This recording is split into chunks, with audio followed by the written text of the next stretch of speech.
Encontro 85, rumo ao encontro 100, 18 de agosto de 2019, esse é o estudo.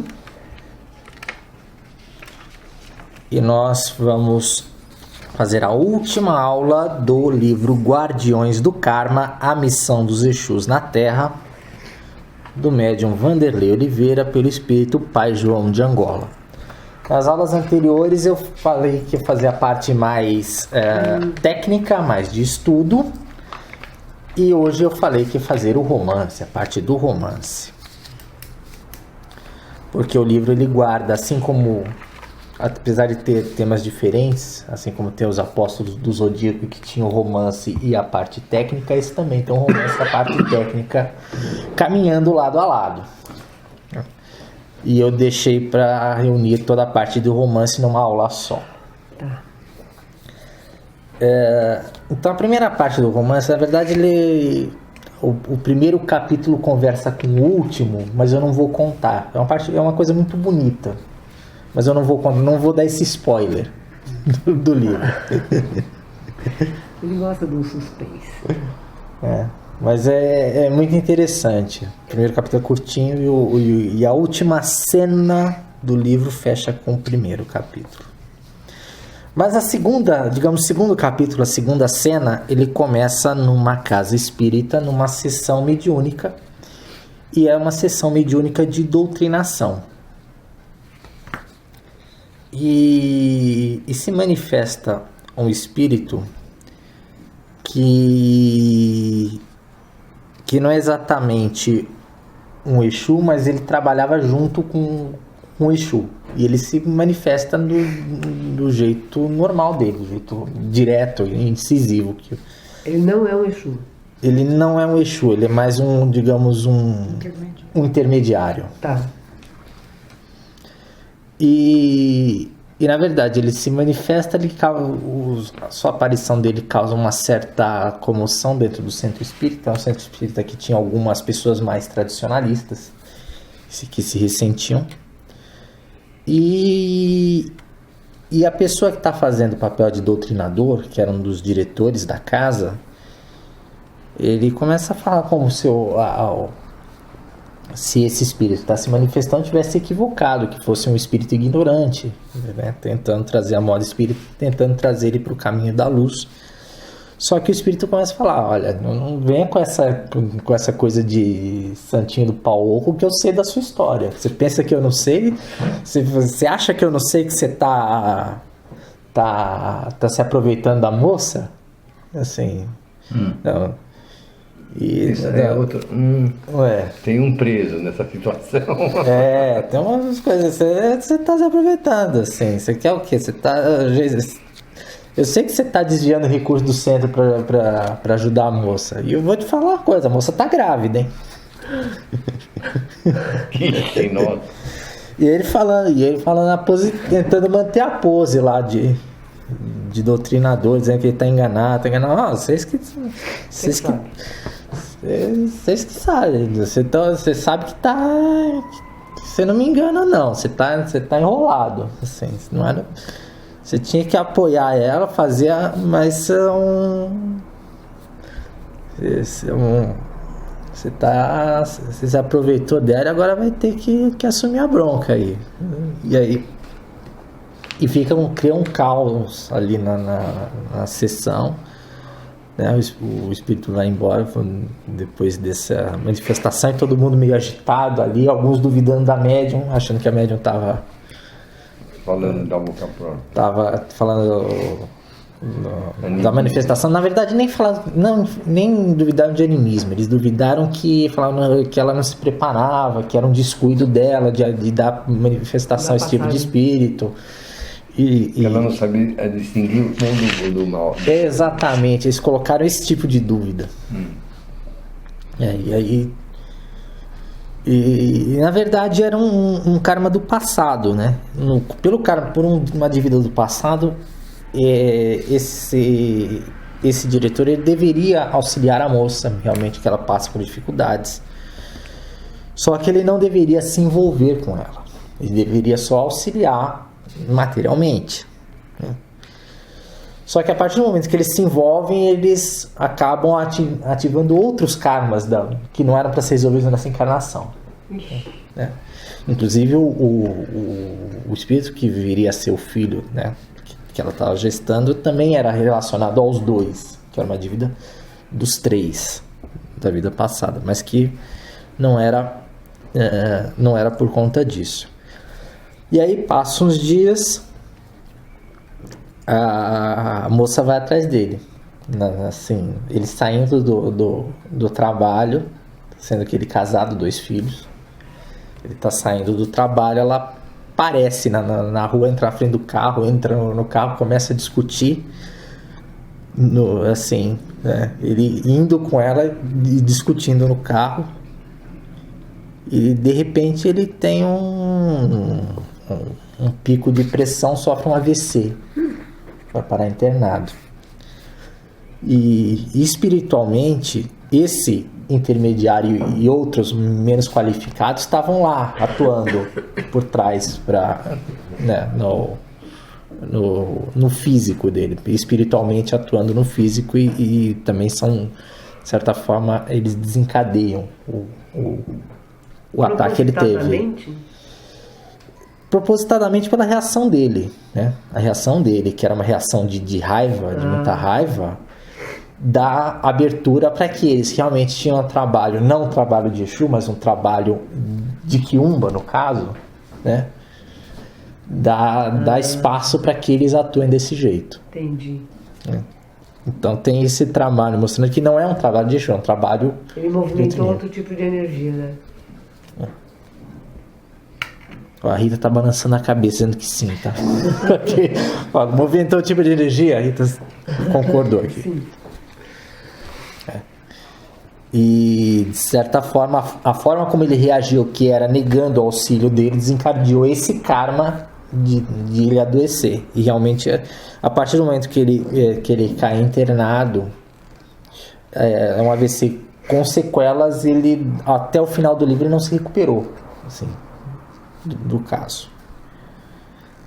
E aí passam algumas semanas, a moça, que chama Natasha, né, no livro, ela vai ao centro, ao mesmo centro. Quando ela chega no centro, o pessoal, a maioria das pessoas olhando de lado para, assim, olhando, né, tipo, porque sabem do caso. Sabem do caso, porque como ela era ajudada pelo centro, então sabia mais ou menos, já tava um zum ali, né? Já o pessoal meio olhando de lado, tratando de forma meio dura. E ela vai para uma consulta, né, nesse centro espírita. Quando ela chega na consulta, ela é atendida por um médium que trabalhava não só no centro, mas trabalhava também num centro de Umbanda. Você lembra que eu falei que passa uma gira de Exus? Trabalhava nesse centro que fazia a gira de Exus. E quando ela vai ser atendida por ele, o mentor que se manifesta por ele não é um mentor de centro espírita, é um caboclo. E o caboclo olha para ela, acolhe e fala: olha, você precisa ir uma gira de Exus. Por isso que o passo seguinte é. Então, meio que ele encaminha a moça para esse centro. Que aqui é a tenda do pai Jeremias. E quando ela vai justamente com esse médium que leva também uma outra médium que, não por coincidência, a médium por onde se manifestou aquele espírito da primeira cena. Vão os dois. E aí acontece a gira de Exus, que é o que eu descrevi da outra parte, né, do Zé Pilintra conversando com as pessoas, do contexto o caso do motorista, o caso, né, o caso do taxista que tratava todo mundo mal, o cara que atropelou todo mundo, que atropelou o cara e não queria pagar a cirurgia, é o mesmo contexto. E depois Zé Pilintra chega para pra moça, pra Natasha, né? Começa a conversar, fala, ó, esse menino tem... Eu esqueci o termo que ele usa, mas ele fala, mas para falar que o menino era da linha da Umbanda, que era um menino que era um espírito que ia ser trabalhador da Umbanda. Ele usa o termo, eu esqueci, e eu não anotei. E eles falaram, ó, só que você tá meio enrolada aí logo mandou ela pra queimar pólvora. Falou, vai. E se você quiser... Não, pode falar, que é um bom momento para falar da... Vai em frente. E ela vai lá, eles queimam pólvora com ela e imediatamente ela sai renovada. Ela já sai... E quando ela se sente renovada, fala, nossa, eu tô bem. E aí explicam para ela, não, agora, a partir do momento, você se livrou de uma prova voluntária. Como você tinha se associado ali, você tinha voluntariamente assumido uma prova que você não necessariamente precisava passar. E agora, com esse trabalho, você já se livrou dessa prova, né? Que não era programado que eles se envolvessem, pelo menos nessa encarnação. Sim. E o Zé Pilintra falava na moça também, você tá vendo essa mulher que tá com você? Ó, é sua mãe, a partir de agora ela é sua mãe. Pode se escorar nela. E ela ficou movida, e na volta ela convida a moça para morar com ela, porque ela tava na situação, passando necessidade, ela não tinha nem onde morar, tava morando de favor, aliás, não tava morando de favor, ela tava para ser despejada. Porque não estava desempregada, não tinha dinheiro para pagar o aluguel, estava em vias de ser despejada.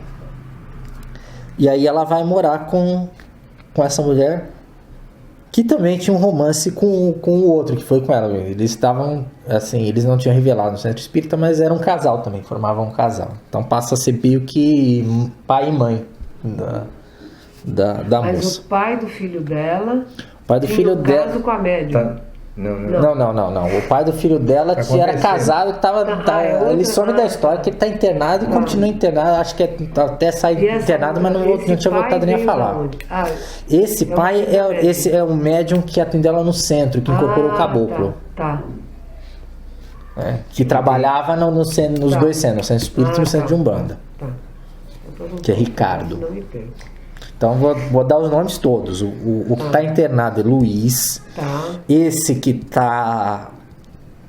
que atendia é Ricardo. A moça a outra médium que mora com ele é a Helena, Dona Helena, e a moça é a Natasha. Vou mudar de assunto, se você quiser falar do queimar pólvora agora. Não, pode. É mais fácil falar depois, que eu vou fazer um... Ah, sim. Então, ótimo. Quem teve o AVC foi o Luiz. Foi o Luiz. Tá.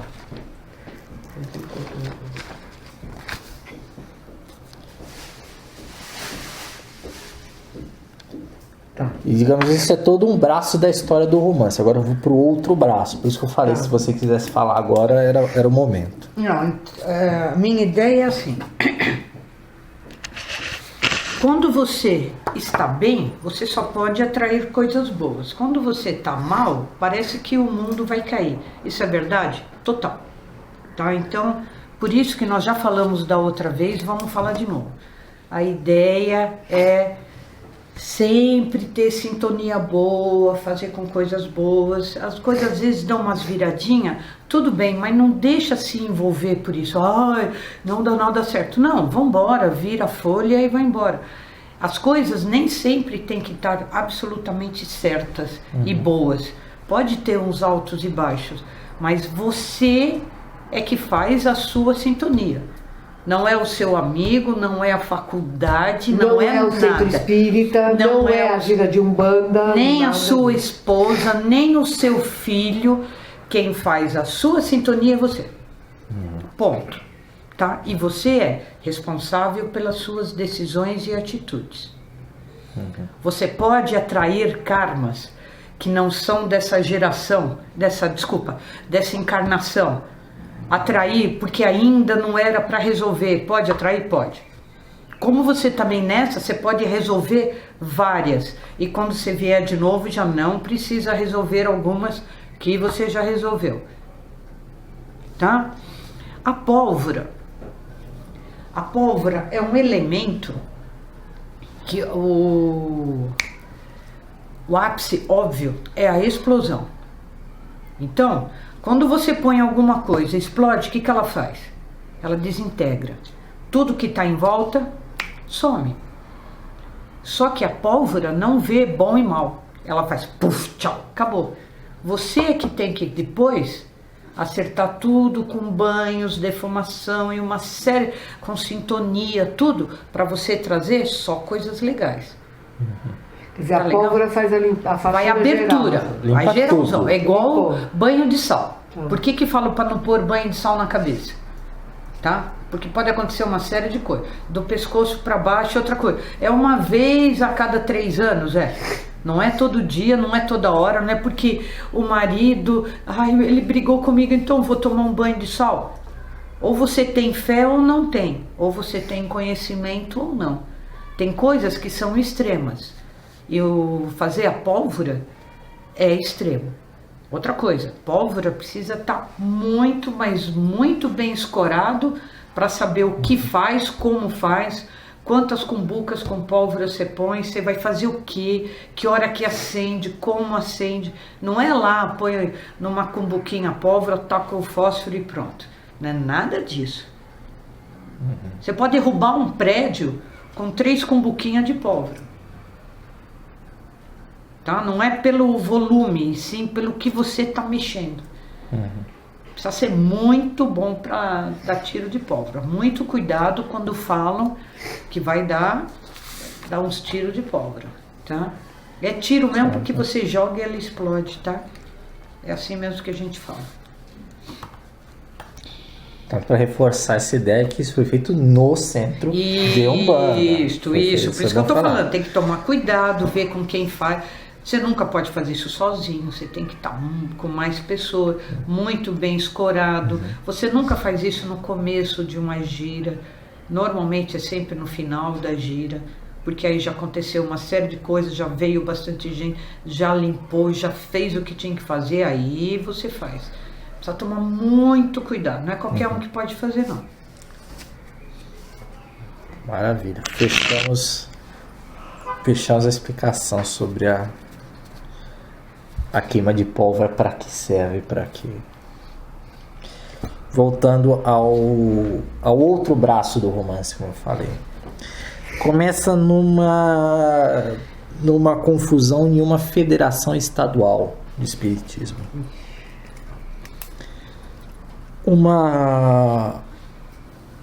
Um estado, né, uma federação no qual há presidente, que se chama Elvira, já que a Mira está anotando os nomes todos, Elvira. Ela tinha emitido um banimento a 39 centros espíritas, porque esses 39 centros haviam dito para ela, manifestado, ela soube que esses 39 estavam trabalhando com incorporação de pretos velhos e Exus, e isso seria contra a unificação espírita. Então ela emitiu um banimento desses 39. Por trás dessa história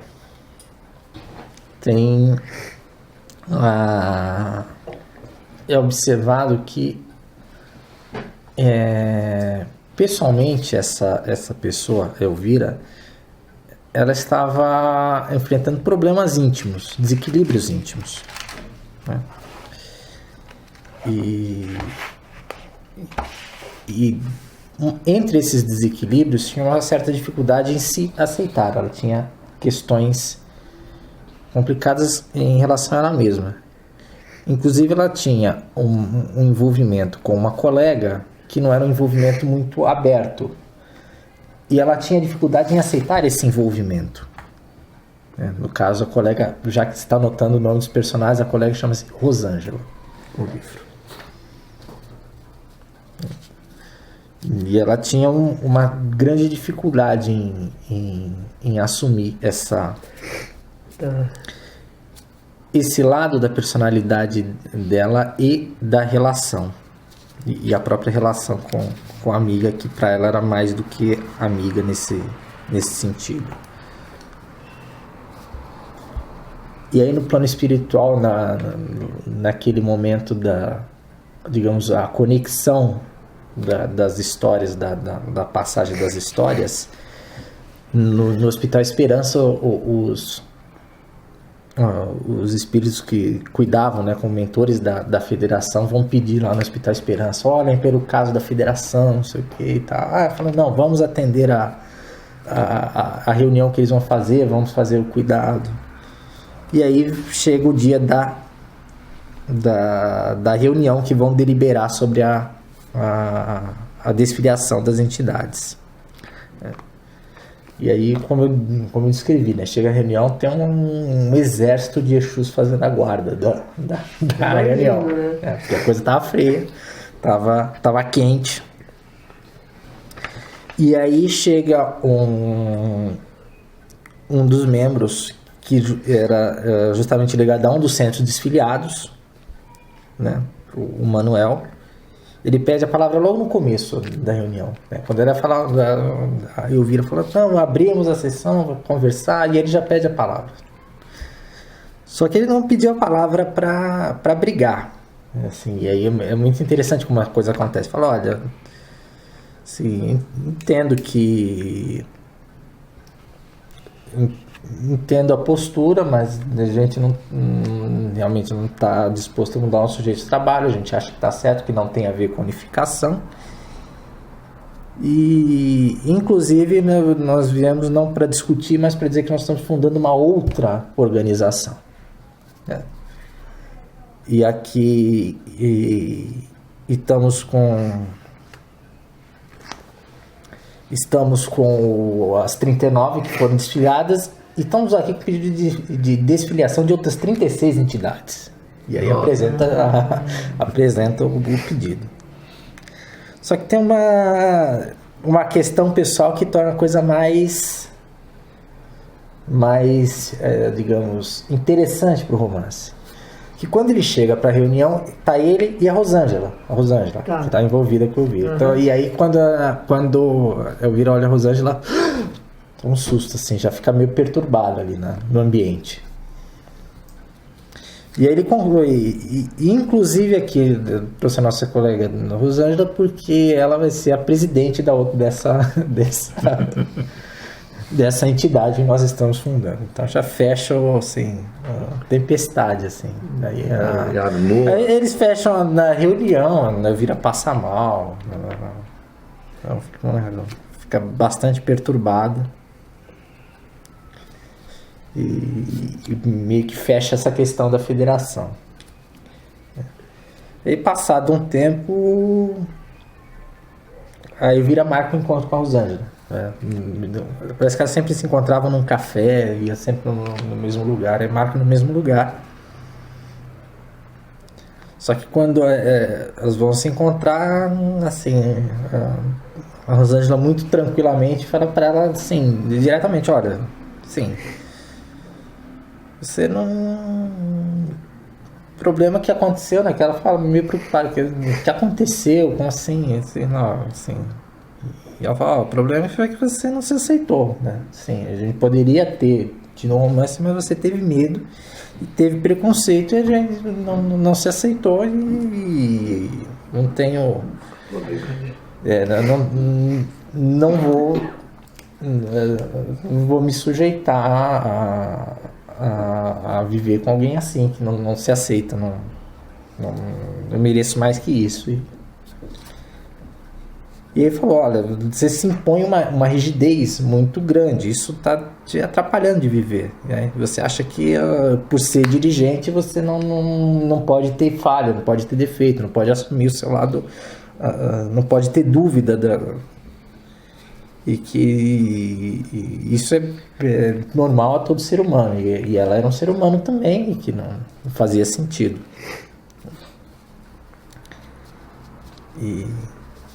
E aí ela completou, falou, olha, assim, o trabalho da federação do jeito que é feito, ele não dá amparo espiritual às pessoas que trabalham lá, não dá amparo espiritual aos dirigentes. E eu falo, e se você quiser ter o amparo que você está precisando nesse momento, eu sugiro você procurar o centro do Pai Jeremias. Que é o qual ela se filia. Que é, na verdade, eu acho que a Rosângela nem frequentava, mas o Pai Jeremias é onde está o centro, onde está os outros, onde está outra parte da história. Assim. E isso, não que ela vá de cara, ela fica meio assim, meio travada na história. Só que aí, o que acontece? Passa alguns meses, e eu fica sozinha, porque o marido vai embora de casa com os filhos. Fala, não aguento mais essa coisa da federação, só fala da federação, tá paranoico por causa disso, tchau. Saiu de casa. Aí, com a coisa, com a cara de fundo de poço, né? Aí desandou tudo. Desandou todo. Tá mal ela, hein? Tá mal. Aí, mal desse jeito, ela foi e resolveu ir atrás da tenda do Pai Jeremias. E aí ela foi procurar pelo Ricardo, que era o contato que ela tinha meio para ligar. Falar, olha, eu queria ir na tenda do Pai Jeremias, mas queria ir assim de uma forma discreta, porque, né? Porque eu sou dirigente da federação, o que vão pensar, não sei o que, é meio, não queria que fosse numa sessão comum, não sei o quê. Só que quem atende ela quando ela liga não é o Ricardo, é a Natasha. E a Natasha que faz a intermediação da consulta com o Pai Jeremias. Juntou de novo. É outro braço, é isso. E aí na consulta realmente a Natasha organiza para levar ela num horário com o Pai Jeremias, num horário diferente do.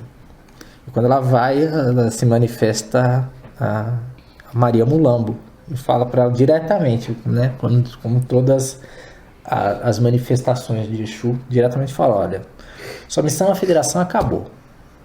Você não tem mais o que fazer lá. Você precisa cuidar de você, porque a federação tem quem queira fazer isso, quem está preparado para isso, você não está. Vai entrar uma guerra astral. Se você quiser se acabar lá, você pode acabar, mas sua missão acabou. E depois disso, realmente, ela se desliga, vai se desligando da federação, ainda demora mais um mês. Só que nesse mês ela vai tendo mais contato com a Natasha, vão conversando mais, vão vendo afinidades e no final, como eu disse que é um romance, no final elas se apaixonam. Ah, que coisa, né? A Natasha e o Viri, e a história assim, a Natasha assim, que estava grávida. A Natasha que tá grávida, né? O filho menino não nasceu ainda, ele está grávida. E o processo tem uns detalhes muito bonitos, que são os detalhes que eu não contei. Então conta. É o detalhe do lenço, na verdade.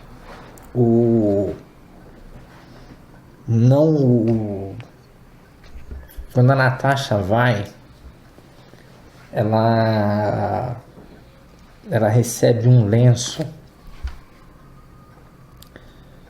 Não foi do Zé Pedrinho, de outra entidade passou manifestando, entregou para ela o lenço e falou, olha, esse lenço é para você entregar para alguém que você goste muito. Né? E a Elvira, não na primeira manifestação, acho que na segunda vez que ela vai na tenda, depois dos 40 dias que ela estava se desligando da federação, a Maria Mulambo se manifesta de novo e entrega para ela um lenço. Sim. E também com essa recomendação que ela entregasse para alguém que ela saberia, né?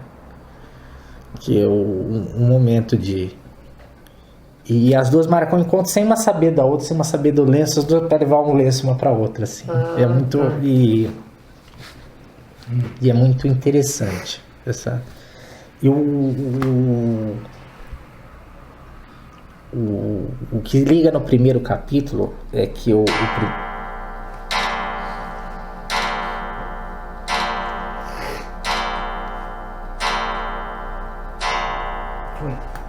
que liga no primeiro capítulo é que o primeiro capítulo mostra uma menina que estava assim na infância e nas primeiras manifestações de mediunidade, né? E o pai dela dá um lenço amarelo para ela e fala: sempre que você tiver essas visões, para você saber saber distinguir o que é do mundo encarnado e o que não é, você põe esse lenço né, que é um lenço amarelo, né, e apresentada como a história da Maria Mulambo, do lenço amarelo. Então essa entidade está ligada sempre a um lenço amarelo. Né? E o livro apresenta no fim que esse espírito que está vindo como filho da Natasha, exatamente esse pai que entrega o lenço para ela. Então é muito bonito isso. Muito legal. É um trabalho da espiritualidade absurdo, porque fecha o ciclo, né? Fecha tudo. O karma, né? É por isso que, do jeito que nós estamos conversando, as pessoas mexem muito com o seu próprio karma numa encarnação e não estão nem sabendo. Então, às vezes, insistir em alguma coisa que você vê, porque eu quero escrever um livro. A pessoa não tem o mínimo jeito de escrever livro, mas fica lá 40 anos ainda quer escrever o livro. Às vezes, a resistência da pessoa também faz com que ela não cresça, entendeu? Às vezes, abrir um pouco a mente, desistir de algumas coisas... desistir não, mudar de algumas coisas para outras não é desistir, é apenas mudar a rota naquele tempo e depois, se for o caso, volta-se ou não, tá? Sim. Que foi o que aconteceu aí, não adianta, a pessoa gostava, mesmo querendo ou não querendo, com preconceito ou não, achou o lugar dela com a pessoa certa. Sim. É muito legal. Uma visão bem bonita, né? Não, legal e fecha. Foi legal porque abriu tudo. Da espiritualidade, né? Abriu tudo, depois fechou tudo. Muito bom. Muito bom, Paulo. Esse livro é muito bonito, é muito bonito esse livro. Bem legal. Bonito não. Legal. E tecnicamente também muito rico. Né? Traz muitas coisas. Tem muita coisa para aprender aí. Bem legal.